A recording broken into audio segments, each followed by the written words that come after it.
दिल्ली में विधानसभा इलेक्शन की तैयारियां जोरों शोरों से चल रही है। ऐसे में हर एक पार्टी जनता को लुभाने के लिए तरह तरह के वादे कर रही है। ऐसे में अरविंद केजरीवाल कहां पीछे रहने वाले थे।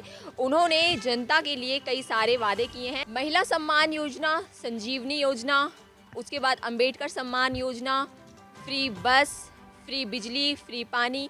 दिल्ली को लुभाने के लिए, दिल्ली वालों को लुभाने के लिए केजरीवाल इस दिल्ली विधानसभा चुनाव में हर एक तैयारी कर रहे हैं। हर एक, चाहे तबके के लोग हो, उनके लिए नई नई योजनाएं लेकर आ रहे हैं। फिर चाहे वो महिलाओं हो, बुजुर्ग हो या फिर दलित समाज हो। अब ऐसे में ही आज दिल्ली के पूर्व मुख्यमंत्री अरविंद केजरीवाल ने एक और नई योजना का ऐलान किया है, जिसका नाम है पुजारी ग्रंथी सम्मान योजना।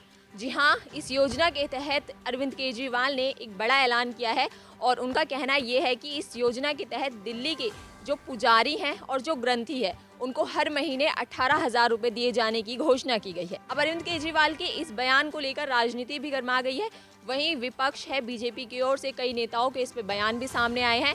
तो चलिए दिखाते हैं आपको कि अरविंद केजरीवाल ने इसको लेकर क्या कहा और वहीं दूसरे विपक्षी नेताओं ने इसको लेकर क्या कहा। मैं जा रहा हूँ, इस योजना का नाम है पुजारी ग्रंथी सम्मान योजना। इस योजना के तहत मंदिरों में भगवान की पूजा करने वाले लोगों को पूजा करवाने वाले पुजारियों को और गुरुद्वारे में ग्रंथियों को हर महीने सम्मान राशि देने का प्रावधान है। हम जानते हैं कि किस तरह से एक पुजारी हमारे सुख दुख सब में काम आता है।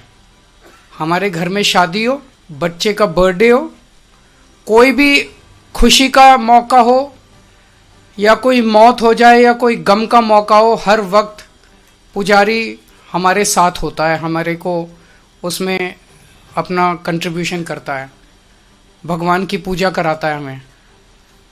ये वो तबका है जिसने सदियों सदियों से हमारी परंपराओं, हमारे रीति रिवाजों, इसको पीढ़ी दर पीढ़ी, एक तरह से जो गुरु शिष्य परंपरा पीढ़ी दर पीढ़ी इसने आगे बढ़ाया है, हमारी संस्कारों को, हमारी रीति रिवाजों को, हमारे परंपराओं को।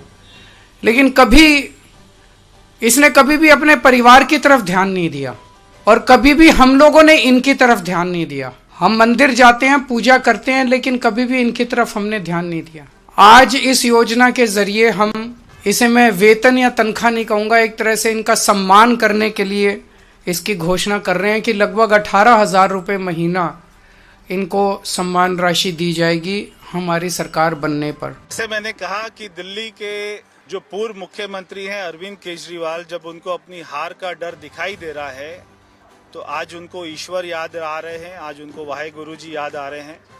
मगर ये उनको 10 साल पहले याद नहीं आए तो केवल उनको मस्जिदों के मौलवी याद आते थे, केवल उनको अल्लाह याद आते थे, केवल उनको एक ही धर्म दिखाई देता था, केवल जो है एक ही वोट बैंक दिखाई देता था।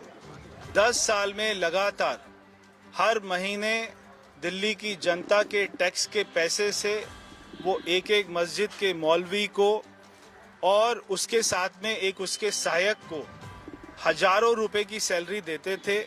एक महीने में एक मस्जिद को 50,000 रुपए की सैलरी देने का काम करते थे। और अगर मैं 10 साल से उसको कैलकुलेट करूं सारी मस्जिदों को, तो 100 करोड़ रुपए से ज़्यादा की राशि आज तक वो मस्जिद के मौलवियों को और उनके सहयोगियों को दे चुके हैं।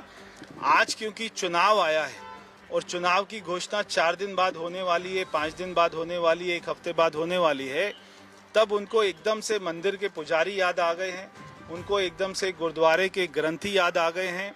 आज तक उनको याद नहीं आया। तो दिल्ली के पुजारियों से और मैं गुरुद्वारे के ग्रंथियों से ये प्रार्थना करना चाहता हूँ, मैं आपसे रिक्वेस्ट करना चाहता हूँ कि ये शराब का पैसा है, ये शराब के पैसे को हाथ मत लगाइए। जिस आदमी ने हमारे मंदिरों के सामने शराब के ठेके खोल दिए थे, उनके पैसों को हाथ नहीं लगाइए। ये केवल चुनावी स्टंट है, आपको 1 रुपया भी नहीं मिलेगा, क्योंकि अरविंद केजरीवाल के पास में ऐसा कोई आंकड़ा नहीं है कि दिल्ली में कितने मंदिर हैं, कौन कौन से पुजारी हैं, उनका नाम क्या है। अगर कोई उनको चिंता होती इनको पैसा देने की, तो वो सर्वे पहले ही करा लेते, सारे मंदिरों की लिस्ट पहले ही बना लेते, सारे पुजारियों के नाम, उनके अकाउंट नंबर पहले से ही लिख लेते। आज भी क्योंकि चुनाव की घोषणा नहीं हुई है, उनको पैसे देने से कोई नहीं रोक रहा है। आज भी वो चाहें तो वो चुनाव के बाद का क्यों बोलते हैं, वो कल ही सबके खाते में डाल दें, मगर उन्होंने अभी तक कोई इसके ऊपर में सर्वे नहीं कराया है। ये केवल पॉलिटिकल स्टंट है, कोई इसमें फंसने की जरूरत नहीं है।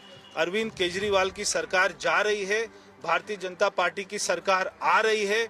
मैं सभी दिल्ली के पुजारियों को, ग्रंथियों को ये मैं अपनी तरफ से विश्वास देना चाहता हूं कि भारतीय जनता पार्टी की सरकार आएगी। सबसे पहले हमारी कैबिनेट की मीटिंग में जो फैसला होगा वो आपके सम्मान की बात होगी, और आपको जैसे मौलवियों को हक मिलता आया है वैसे ही दिल्ली के पुजारियों और उनके ग्रंथियों को आपको हक मिलेगा। केवल मार्च से नहीं मिलेगा, हम जो है पीछे का भी सारा हक आपको देंगे। भारतीय जनता पार्टी लगातार पिछले कई वर्षों से मंदिर के पुजारी और ग्रंथियों को वेतन मिले, इसकी मांगों को लेकर लगातार दिल्ली की अरविंद केजरीवाल सरकार का घेराव कर रही थी। मंदिर के पुजारी, साधु संतों ने भी इसका घेराव किया, लेकिन अरविंद केजरीवाल ने एक नहीं सुनी। भारतीय जनता पार्टी इस विषय को लेकर कोर्ट में गई। 2022 में हमने एक पिटीशन हाई कोर्ट में डाली और 2024 में भी डाली, जिसमें एक ही विषय रखा कि क्या कारण है कि दिल्ली की सरकार 2013 से मौलवी और इमामों को तनख्वाह दे रही है, पंडित, पुजारी और ग्रंथियों को तनख्वाह क्यों नहीं दे रही। और उस कोर्ट की जो अगली डेट है वो 21 तारीख है, जहां अरविंद केजरीवाल को ये जवाब देना है कि क्यों हम मौलवियों और इमामों को तनख्वाह दे रहे हैं, पुजारी और ग्रंथी को क्यों नहीं दे रहे।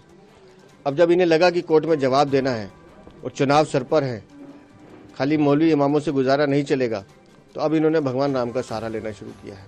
तो आज इन्होंने ये घोषणा की है कि मैं रजिस्ट्रेशन करूंगा। रजिस्ट्रेशन तो आपने पंजाब में किया था 1000 रुपये देने का, आज तक किसी एक बहन को नहीं दिया। आपने दोनों ही पक्षों को सुना। अब इस योजना को लेकर और दिल्ली में चल रहे विधानसभा चुनाव को लेकर आपका क्या कहना है, हमें कमेंट बॉक्स में ज़रूर बताएं।